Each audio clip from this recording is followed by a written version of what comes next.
Exterior, Fernsby's house, fire pit, day. It's a beautiful May day. Travis Stork, 14, and his sister Emily Stork, 11, are hanging out after school with their friends, Sage Fernsby, 13, and Walker Fernsby, 10.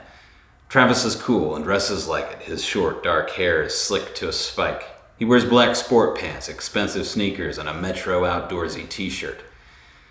Emily sports light blue athletic shorts and a salmon tank top. Her sneakers are worn and her socks don't match. She has long, straight brown hair that periodically gets in her face.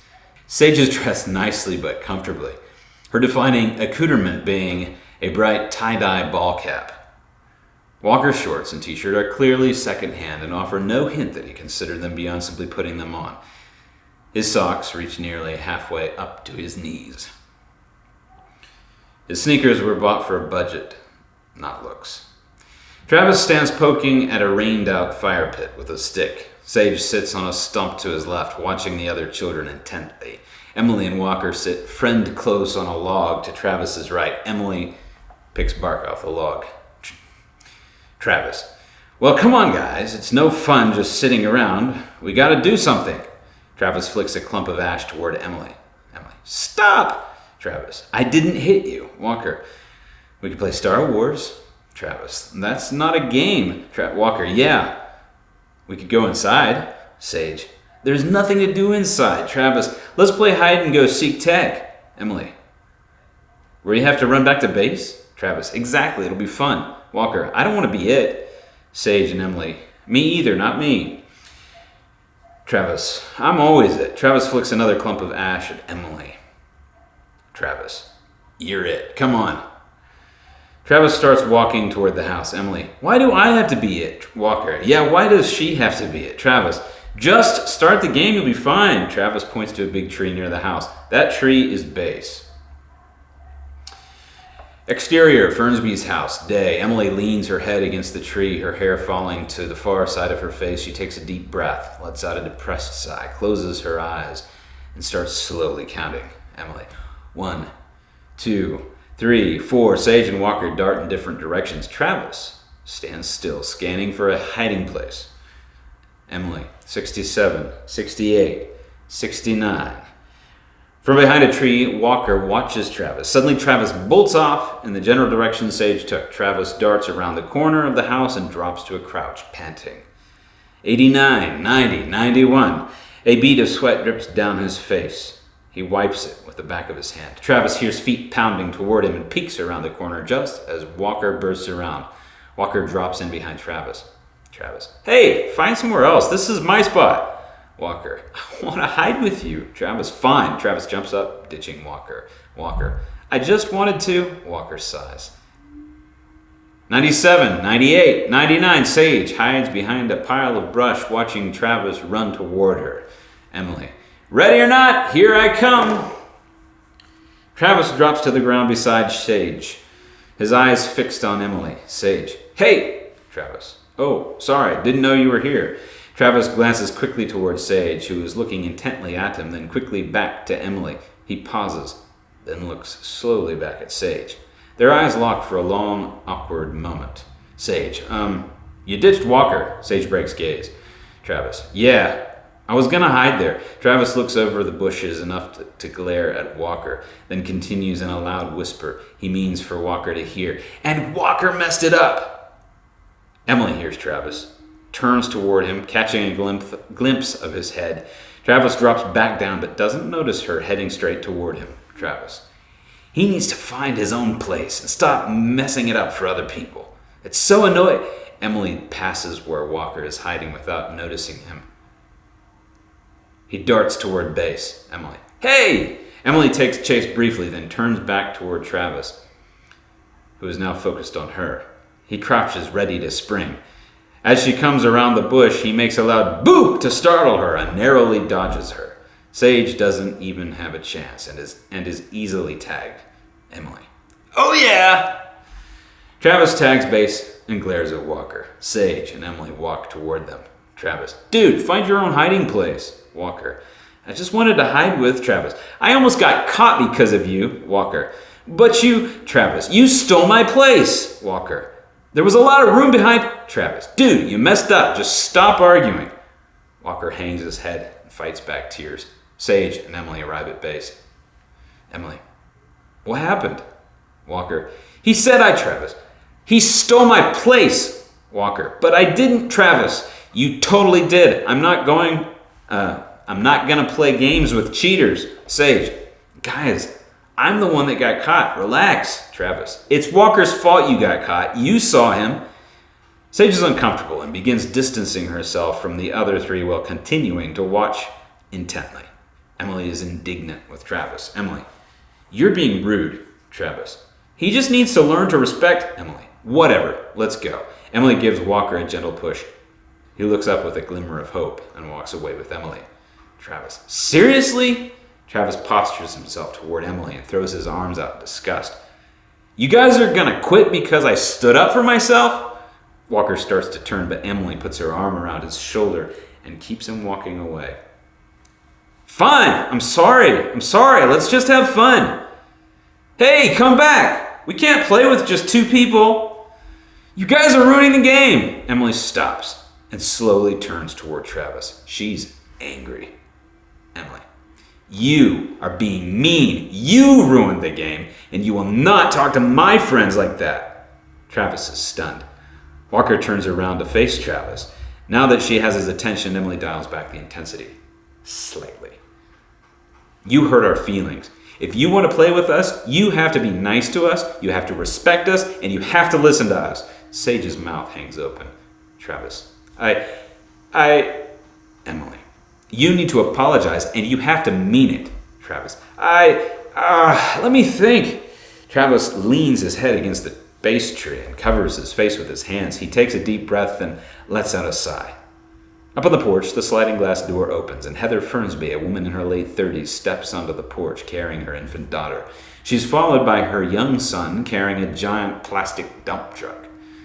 The sight of all four children standing still instantly draws her attention. Travis, you're right. Travis stands up and faces Emily, who continues to glare at him. Emily, what? Travis, you're right. I'm sorry. Heather, you guys all right? Travis lets out a frustrated sigh at the sound of Heather getting involved. He looks pleadingly at Emily. Travis, I'm sorry. Emily studies him for a moment, then calls over her shoulder. We're fine. Relieved, Travis turns to Walker. I don't know why I did that. I guess I just wanted to win. I'm sorry, Walker. Emily, for reals? Travis, yeah, for reals. I messed up.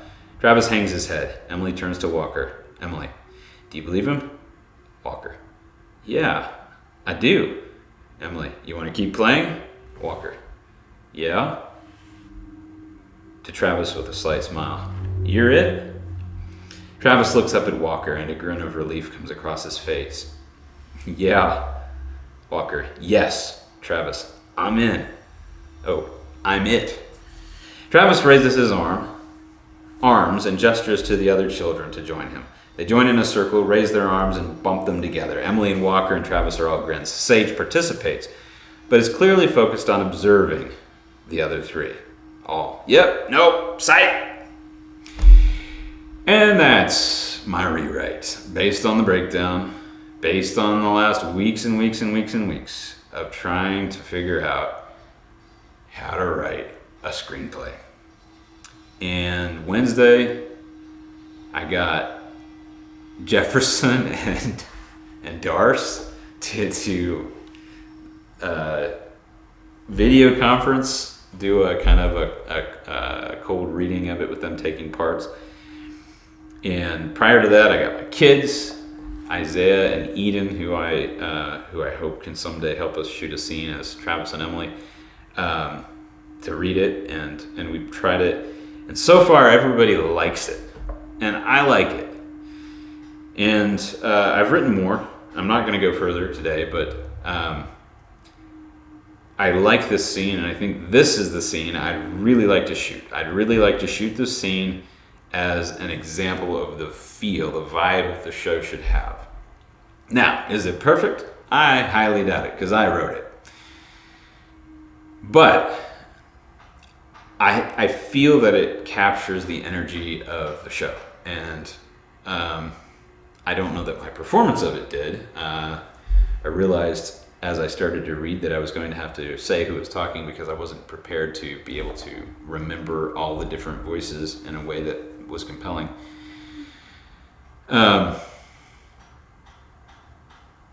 But anyway, I went on with Jefferson and Darce. We read more. I've rewritten the first act, or what I think might be the first act. I'm still a little fuzzy on those.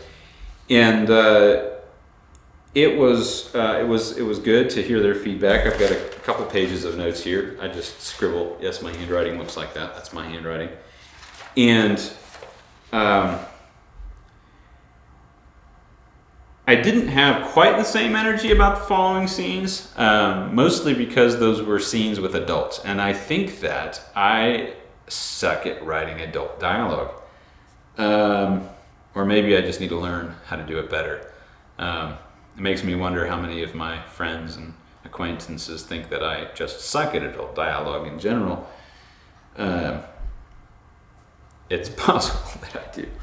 Anyway, I'm going to work on those things. But there was one note that came out of our conversation specific to the section that I just performed. And that was, and this one's funny to me because Jefferson and Darce have been pushing me. You got to motivate. You got to have a full arc in the scene. You got to tell the story for each character. You know, what is it they want? What is it they get or don't get? What do they learn? All this stuff. So I was like, all right, I'm bringing it together. I'm creating this experience.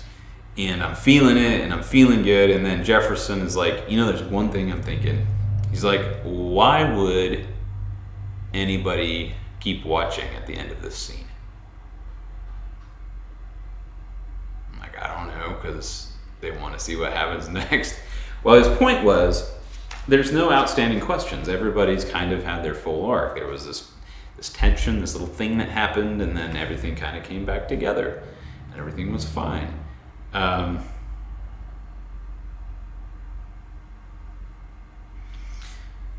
Why would they come back? What question could be hanging out that needs to be answered? So that's actually a really interesting idea to me, and it's funny because in one sense I'm supposed to like tell a complete story in a scene, and now that I feel like I'm doing that, now they're going, but you can't tell all the story. You got to hold out on people a little bit. And so one idea is, and there's more, sorry, my computer's making noises over here. I should silence that. One of the ideas, well, first, there's more. There's the whole scene with Kent and his job, and he comes to pick up his kids and tells them to get all their stuff, and the virus is starting to be an issue in their lives, and there's some tension between Travis, not between Travis and Emily, but Walker and Emily. There's some concern from Walker because of the things Kent's saying, like, are you guys not going to be coming back? Like, are you leaving? Are you going somewhere? He's worried because there's this continuing bond between the two of them. And the thought was, well, what if we had some kind of a reassurance or a promise, like Emily's like, dude, I'm coming back tomorrow. I'll see you. And then she's kind of had this moment of being really powerful and really being able to protect her friend Walker and to stand up to her older brother. And maybe even though her dad is like, you gotta get all your things, we might not be coming back, she's like, don't worry, Walker, I got this. I'm gonna make this happen. And I think that is kind of her attitude. She's kind of the sort who is either down, feeling stepped on, or she is on fire. And she's feeling it right now. She's on fire. She feels like she's unstoppable. And in many ways she is, but her dad and the virus is ultimately a formidable opponent that I think might keep her from doing that. So that becomes a point of tension, question, an unresolved question. I need to experiment with it. I don't think I'm going to do that live right here today. I thought about trying to do another kind of live edit / work through, but I don't know. I'm not quite set up for it, and I don't want to take too much time right now, but I might work on it more this evening. Among the other things, fixing my adult dialogue and just cleaning up some of the other scenes in general. Jefferson also challenged me. My first act is about 20 pages long. If I tie that in with the first draft of the rest of the story, I end up at almost, let's look here, like 66, well, I'm just starting on 66 pages, which is too long for like a 45-minute episode. To be fair, I think there's a lot of cleanup from that original draft, because it's really rough and there's a lot of boring stuff in it, and I can see that now, I think. But he challenged me, even before I go on and write the second 2 acts or rewrite them, to take that 20 pages and write it again and try to do it this time in 15 pages. See if I can compress it. I asked him his opinion on, should I actually do that now, or should I go ahead and write the whole thing so I have an idea of what the whole is and then compress it? Of course, I'm thinking, if I get done with the rewrite and it's 50 pages, well, that's probably about right. And I don't want to be like compressing it. And then I'm like, well, how do I build this back out? But I think he didn't tell me this, but he did say he thought I should focus on the 20 pages. And it makes sense to me that if my 20 pages can, in fact, be compressed to 15, it just makes a stronger story. Keeping all the essence in there and just compressing it down so I can tell a more compelling story. And the last thing I want to do is get to my 50 minutes or 50 pages of script by filling it out with things that aren't compelling. And there's plenty of story here. I mean, I have kind of an idea of the scope of the first episode, but there's plenty of material.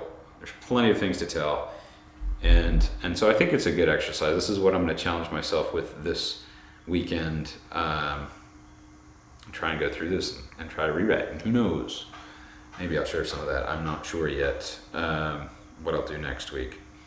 But I'm feeling good. Energy's good. COVID is still busy kicking everybody's butts, but right now I feel like my spirits are up, and I'm very excited about that, and very appreciative to Jefferson and Darce for all the feedback and tutelage.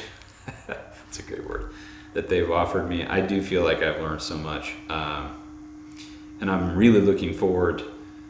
I enjoy the writing process, but I'm really looking forward to getting this first episode done and shooting a sample and trying to build some momentum with the scene or with the show.